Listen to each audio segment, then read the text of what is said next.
Okay, here's your secret weapon to learn chord changes and playing chords very quickly. But first, a little bit of psychology and pep talk, especially for the beginners, because if you're starting to play chords, this is very difficult coordination-wise for your fingers. You really should not expect to make a chord sound good every single time you play it. That should not be your standard by now. Your standard should be to just train your motions into the fingers, maybe even without pressure at all, but just get your chord changes in a way right that all your fingers go down to the fretboard synchronized and not one after another. I get it in the beginning, that's normal that you have to think, okay, this finger goes here, this one goes there, this one goes there. But once you have that, there is one specific way that I want to show you to practice in a moment. So you have to get a lot of things lined up before it really sounds good. So take it easy. If some of the notes for now sound like this and don't really ring out, don't worry about it. You just have to keep going a little bit more, and then your chords will also ring out nicely and complete and full. But this takes a while to get into your hands, and now I'm going to show you the secret weapon, how you can get there the quickest and how you can teach your muscles to do this in the right way very quickly. So it goes like this. Now this works with every chord shape, and I still use this way to practice whenever I need to teach myself some really odd chord shape that I haven't ever played. So it goes a bit quicker for me because of the experience, but I still use that same process if I want to speed up the process of learning a new chord and getting in and out of this chord. So here's what we do. I take this C major. Let's take C major. This chord here, and it works with every chord, so don't worry about the specific chord, but the process is this. You want to put down all your fingers in the right place, and if you do this now, one after another, no harm done, no big deal, that's fine. But once your fingers are in the right place, don't press down, just lay them very lightly on your fretboard, on the string, so that they just mildly touch this. And now this is the magic trick to get your fingers to press down and to teach your hand to press down synchronized and not one at a time, so that you don't see things like this, like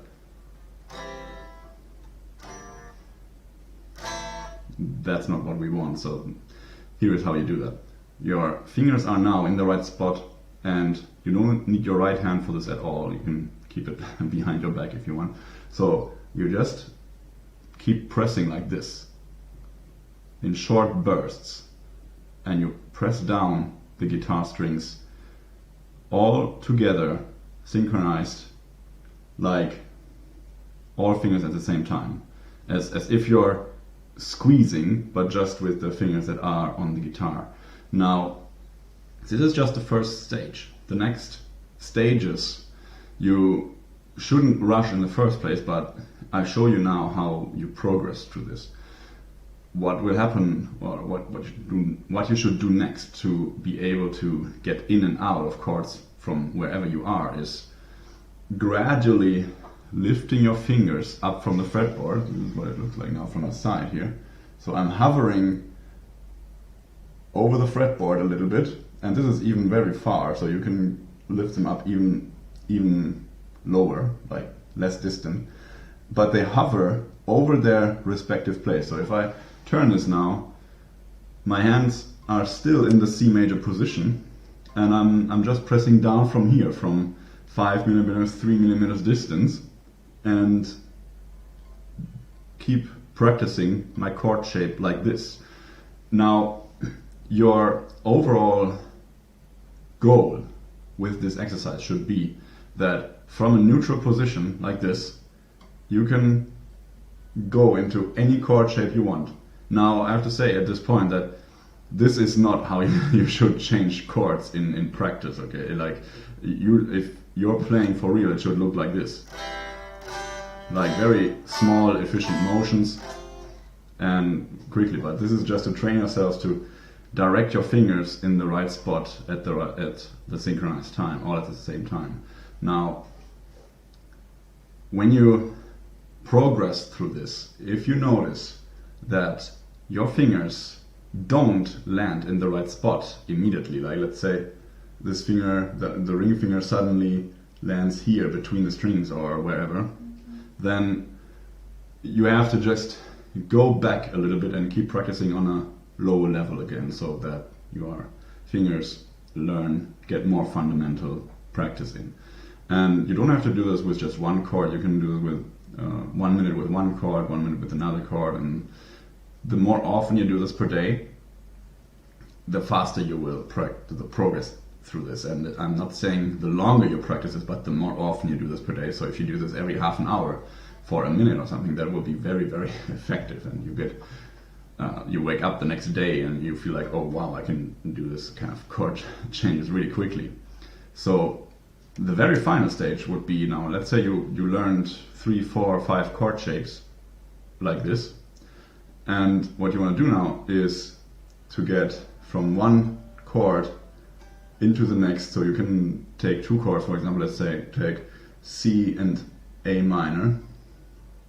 You want to change between them like this over a long time. Actually, for the sake of practice, you want to get from a neutral hand position into those chords. But if you're practicing those really then for real life playing and not just for learning the chord shapes and learning to connect them and putting the fingers down at the same time, then you want to pay attention that you're using really the shortest, most efficient way. So that means for A minor to C, you don't even lift up your index finger and ring finger. All that changes, or you don't lift up your index finger and middle finger. The ring finger is the only thing that changes. Word of caution at this point: if your hand gets tired, first of all, if you feel pain, stop practicing for a while and let it recover. But if you're feeling just exhausted, that your arm feels heavy after doing this, you can also do the pressing practice, or you can do it like in the pressing practice, really on a minimalistic way. So that what I mean is, in this example, you press down the A minor and then you slightly release all other fingers. So now these fingers here, the index and the middle finger, they don't press down anymore, they're just slightly touching the string, so that here you can slightly relax a little bit. And then I press down the whole chord again, the full chord shape. So that is the next stage.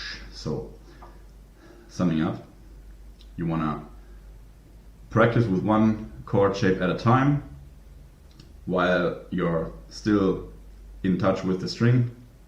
Keep pressing, and then over time increase the distance of your fingers to more and more from the fretboard away, until you can put down your chord shape easily from a neutral hand position. And then you can also practice chord changes like this and try to get it as smooth as possible. So that should also help you play really quick chord changes and learn them also very fast, and also for a very long term, that they last in your brain for a long time. So this was everything for this one. So let me know, write a comment to this, how this helped you. I would be really happy to hear about you.